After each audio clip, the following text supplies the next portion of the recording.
ত্রিপুরার দিকে। ত্রিপুরায় প্রকাশ্যে পুলিশকে মার, একেবারে মঞ্চ থেকে টেনে হিচড়ে পুলিশকে মার, রাস্তায় ফেলে ওসি শিবু রঞ্জন দেকে মারধর। যে ছবি আপনাদের দেখাচ্ছি দেখুন, মঞ্চ থেকে টেনে নামিয়ে ওসিকে মার। ত্রিপুরার বিলোনিয়ার এই ছবি আপনাদের দেখাচ্ছি।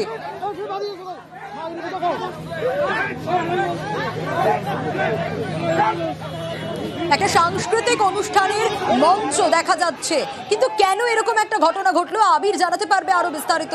আবির, কি কারণ, কেন এভাবে প্রকাশ্যে পুলিশকে মারধর করা হচ্ছে, কি ব্যবস্থা নেওয়া হয়েছে? দেখো, বিলোনিয়াতে ওরিয়েন্টাল ক্লাব, সেই ওরিয়েন্টাল ক্লাবের কালী পুজোর ভাসানের অনুষ্ঠান চলছিল। সাউন্ড বক্স রাত 10টার পরেও বাজছিল। সে সময় পুলিশের তরফ থেকে তাদেরকে বারণ করা হয় এবং বলা হয় যে রাত 10টা বেজে গিয়েছে, সাউন্ড বক্স তারা যেভাবে বাজাচ্ছে তাতে মানুষের অসুবিধা হচ্ছে, অবিলম্বে সাউন্ড বক্সকে বন্ধ করা হোক, বাকি তারা যেমন শোভাযাত্রা করছে করতে দেওয়া হোক। এবং যে শোভাযাত্রাটি চলছিল সেটা হচ্ছে একটি লরির উপরে একটি আলাদা করে মঞ্চ তৈরি করা হয়েছিল তার মধ্যে। তো তখন তারা শোনেননি বিষয়টি, তখন থানার ওসি শিবরঞ্জন দে তিনি উপরে ওঠেন, সেই গাড়িটির ওপরে ওঠেন, অর্থাৎ যে অস্থায়ী মঞ্চটি তৈরি করা হয়েছিল, এবং সাউন্ড বক্স বন্ধ করার চেষ্টা করেন। তখনই তাকে ঘিরে ধরেন ওরিয়েন্টাল ক্লাবের সদস্যরা, তাকে টেনে হিচড়ে রাস্তাতে ফেলেন, তাকে প্রচন্ড মারধর করেন এবং তাকে বাকি পুলিশ কর্মীরা যখন উদ্ধার করে হাসপাতালে নিয়ে যায়, তার কিছুক্ষণ বাদে পুলিশের যে টিম ঢোকে তাদেরকেও কার্যত তাড়া করা হয় এবং তাদের সঙ্গে বাগবিতণ্ডায় জড়ান।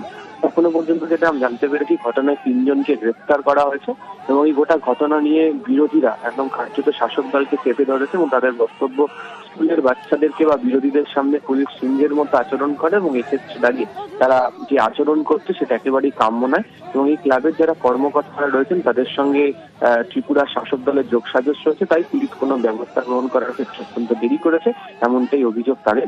যদি ত্রিপুরা পুলিশের তরফ থেকে জানানো হয়েছে যে 3 জনকে তো গ্রেফতার করাই হয়েছে, বাকিদের সন্ধান ও তল্লাশি চলছে এবং যেহেতু ভিডিও ফুটেজে প্রমাণ রয়েছে, ফলে কে বা কারা ওখানে ছিলেন তাদেরকে চিহ্নিত করে ব্যবস্থা নেওয়া হচ্ছে। বেশ।